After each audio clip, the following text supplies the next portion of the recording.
Alva's health ಸೆಂಟರ್ನಲ್ಲಿ ನೂತನವಾಗಿ ಪ್ರಾರಂಭಗೊಂಡಿರುವ ಹೃದಯ ಚಿಕಿತ್ಸಾ ಕೇಂದ್ರವನ್ನು ನಿಟ್ಟೆ ಪರಿಗಣಿತ ವಿಶ್ವವಿದ್ಯಾಲಯದ ಕುಲಪತಿ ಎಸ್ ವಿನಯ್ ಹೆಗಡೆ ಬುಧವಾರ ಲೋಕಾರ್ಪಣೆಗೊಳಿಸಿದರು. ಇದೇ ವೇಳೆ ಮಾತನಾಡಿದ ಅವರು, ಇಂದಿನ ದಿನಗಳಲ್ಲಿ ಮಕ್ಕಳು ಮತ್ತು ಯುವಕರಲ್ಲಿ ಹೃದಯ ಸಂಬಂಧಿ ಕಾಯಿಲೆಗಳು ಸಾಮಾನ್ಯವಾಗುತ್ತಿದೆ.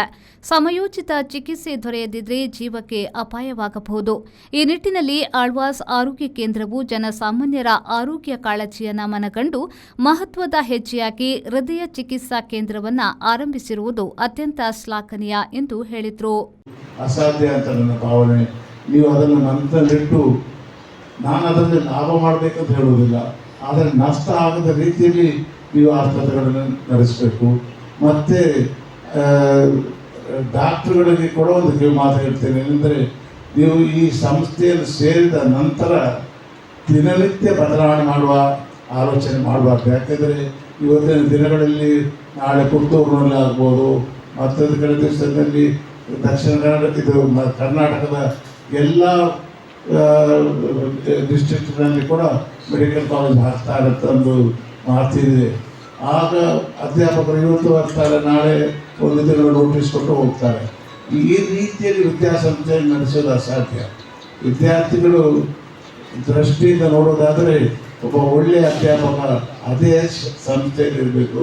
ಮತ್ತು ಒಂದು ಅಧ್ಯಾಪಕರ ಕೆಲಸ ಅದು ಕೆಲಸವಲ್ಲ, ಅದು ವಿದ್ಯಾ ದಾನ ಮಾಡುವಂತಹ ಕೆಲಸ.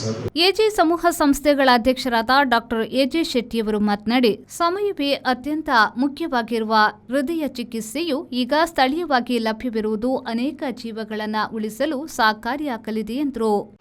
ಇಂತಹ ಹಲವಾರು ಥರದ ಸಾಮಾನ್ಯ ಒದಗಿಸಿ ನಮ್ಮ ಇಲ್ಲಿಯ ಮೂಡಬಿದ್ರೆಯವರು ಇಲ್ಲೇ ಎಲ್ಲ ಟ್ರೀಟ್ಮೆಂಟ್ ಮಾಡ್ಬೋದು. ಮಂಗಳೂರಿಗೆ ಬರುವ ಅಗತ್ಯ ಇಲ್ಲ. ಆದ ಕಾರಣ ಈ ಒಂದು ಒಳ್ಳೆಯ ಕೆಲಸವನ್ನು ಮಾಡಿದ್ದಾರೆ. ಈ ಒಂದು ಕಾರ್ಡಿಯಕ್ ಮಿಷನರಿಯನ್ನು ಬೇಕಾಗಿದೆ. ಯಾಕೆಂದರೆ ನಮ್ಮ ಈಗಿನ ಕಾಲದಲ್ಲಿ ಈ ಹಾರ್ಟ್ ಪ್ರಾಬ್ಲಮ್ ತುಂಬ ಬರ್ತದೆ. ಸಣ್ಣ ಮಕ್ಕಳಿಂದ ದೊಡ್ಡವರವರೆಗೆ ಹಾರ್ಟ್ ಪ್ರಾಬ್ಲಮ್ ಬರ್ತದೆ. ಆದ ಕಾರಣ ಇಂಥ ಒಂದು ಇದ್ದರೆ ಕೂಡಲೇ ಎಮರ್ಜೆನ್ಸಿಯಾಗಿ ಅದನ್ನು ಯೂಸ್ ಮಾಡ್ಬೋದು.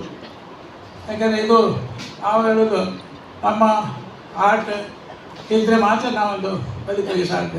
ಆದ ಕಾರಣ ಇಂಥ ಹಾರ್ಟನ್ನು ನಾವು ಒಂದು ವರ್ಷಕ್ಕೊಂದು ಸಾಧ್ಯ ಆದರೆ ಸಹ ಪರೀಕ್ಷೆ ಮಾಡಿ ಚೆಕ್ ಮಾಡುವಂಥ ಕೆಲಸವನ್ನು ಮಾಡಬೇಕು. ಬ್ಲಡ್ ಪ್ರೆಷರ್ ಆಗಲಿ, ಶುಗರ್ ಆಗಲಿ ಯಾವುದಿದ್ರೂ ಸಹ ಒಂದು ವರ್ಷಕ್ಕೊಂದು ಸಲ ಒಂದು ಚೆಕ್ ಮಾಡಿದರೆ ನಮ್ಮ ದೇಹವು ಆರೋಗ್ಯವಾಗಿರ್ತದೆ. ಅದ ಕಾರಣ ಈ ಒಂದು ಸಂಸ್ಥೆ ಇಂಥ ಒಂದು ಕೆಲಸ ಮಾಡಲಿ. ಆಳ್ವಾಸ್ ಶಿಕ್ಷಣ ಪ್ರತಿಷ್ಠಾನದ ಅಧ್ಯಕ್ಷರಾದ ಡಾಕ್ಟರ್ ಮೋಹನ್ ಆಳ್ವಾ ಅವರು ಅಧ್ಯಕ್ಷತೆ ವಹಿಸಿ ಮಾತನಾಡಿ, ನನ್ನ ನೆಲದ ಜನರಿಗಾಗಿ ಸೇವೆ ಮಾಡುವುದೇ ನನ್ನ ಗುರಿ. ಸಂಕಷ್ಟಗಳು ನನ್ನನ್ನು ಕುಗ್ಗಿಸದೆ ಮತ್ತಷ್ಟು ದೃಢವಾಗಿ ಮುನ್ನಡೆಯಲು ಸಹಾಯ ಮಾಡಿವೆ.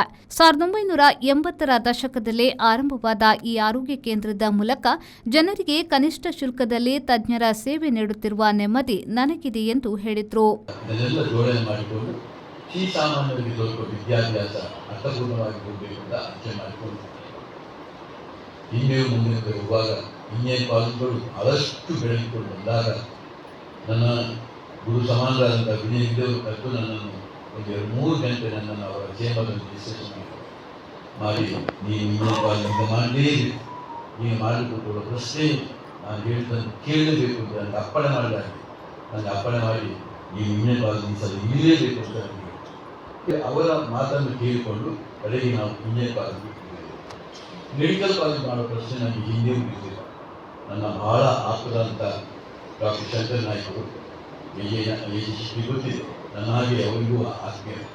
ನಾವು ಬಹಳ ಅನೋನ್ಯವಾಗಿ ಒಂದು ಪೂರ್ವಜನ್ಮದ ಇದ್ದವರು. ಈಗ ಇದ್ದಾಗಲೂ ಕೂಡ ಅವರು ಬಹಳಷ್ಟು ನನಗೆ ಒತ್ತಡ ಹಾಕಿದರು. ನಾನು ಇವಾಗಲೇ ನೀನೊಂದು ಮೆಡಿಕಲ್ ಕಾಲೇಜಿನ NOC ತೆಗೆದುಕೊಳ್ಬೇಕು ಅಂತ ಹೇಳಿಕೊಂಡು ನಮಗೆ ಒತ್ತಡ ಹಾಕಿದ್ರು. ಬಹಳಷ್ಟು ನನಗೆ ಕೋಪ ಬಂತು. ನೀವು ಯಾವುದೇ ಹಿಡಿದಿಗಳು ನೀನು ದುಡ್ಡಿಗೆ ಹಿಡಿದಾದರೆ ನಾನು ದುಡ್ಡನ್ನು ನಿಮಗೆ ನಾನೇ ಕೊಡುವಂಥ ಸ್ಥಿತಿಯಿದೆ, ನಾನು ಕೊಡ್ತೇನೆ, ನೀವು ಮಾಡಬೇಕು, ಮತ್ತೆ ಮಾಡಿ ನಿಮಗೆ ಕಷ್ಟ ಉಂಟು, ಈಗ ಮಾಡಬೇಕು. ಈಗ ನಾನು ಈ ಸಂದರ್ಭದಲ್ಲಿ ಕಣಚೂರು ಸಮೂಹ ಸಂಸ್ಥೆಗಳ ಸಂಸ್ಥಾಪಕರಾದ ಡಾಕ್ಟರ್ ಹಾಜಿ ಯುಕೆ ಮೋನು, ಮಾಜಿ ಸಚಿವ ಅಭಯ್ ಚಂದ್ರ ಜೈನ್, ಆಳ್ವಾಸ್ ವೈದ್ಯಕೀಯ ಕಾಲೇಜಿನ ಡೀನ್ ಡಾಕ್ಟರ್ ಮಹಾಬಲ ಶೆಟ್ಟಿ, ತಜ್ಞ ವೈದ್ಯರಾದ ಡಾಕ್ಟರ್ ಹರೀಶ್ ನಾಯಕ್, ಡಾಕ್ಟರ್ ಹನಾ ಶೆಟ್ಟಿ ಉಪಸ್ಥಿತರಿದ್ದರು. ಡಾಕ್ಟರ್ ವಿನಯ್ ಆಳ್ವಾ ಸ್ವಾಗತಿಸಿದರು. ಪ್ರೊಫೆಸರ್ ವೇಣುಗೋಪಾಲ್ ಶೆಟ್ಟಿ ಕಾರ್ಯಕ್ರಮವನ್ನು ನಿರೂಪಿಸಿದರು. ಡಾಕ್ಟರ್ ದಿತೇಶ್ ವಂದಿಸಿದರು. ಪ್ರೇಮಶ್ರೀ, ವಿ4 ನ್ಯೂಸ್, ಮೂಡುಬಿದ್ರ.